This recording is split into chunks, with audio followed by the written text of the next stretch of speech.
Today we're going to talk about a few tips to help foster better communication between you and your child if you're facing a divorce situation. I'm Steve Kramer. I'm a Florida family law and divorce attorney. We are in the digital age, and it's important to keep in mind that there are other options for communication that you might use over the course of your divorce and after the divorce.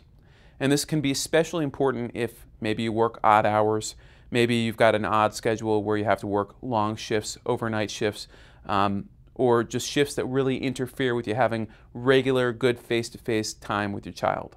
And some of these things that you might want to keep in mind are things like Facebook. You can Facebook your child.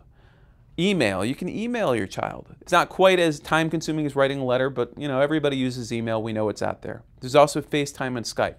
And these are all really good alternatives, and FaceTime's great. I mean, I don't know if you've ever had maybe family that's gone out of town, or maybe family that lives outside of town, but there's a certain connection that you can have by watching, looking at your family in the eye, seeing how they're doing, seeing what they look like, and just having that visual connection. And it's a really good option outside of just picking up the phone to seeing your kid and having communication with your kid.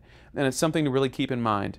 It may not be as great as spending time one-on-one with your child in person, but it's a good option to look at. And if you're having trouble coming to an agreement on it, or you've had difficulty without a formal written agreement, then it might be something to include in the final judgment or in the marital settlement agreement if you go ahead and negotiate at mediation or you wind up going to a trial.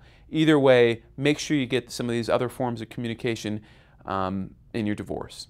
I deal with this stuff all the time. I've seen what bad communication can do.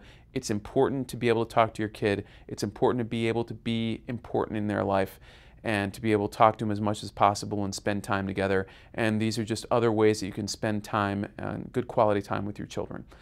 If you have any questions, we deal with this stuff all the time. I'd be glad to help you. I'm Steve Kramer. Thanks for watching.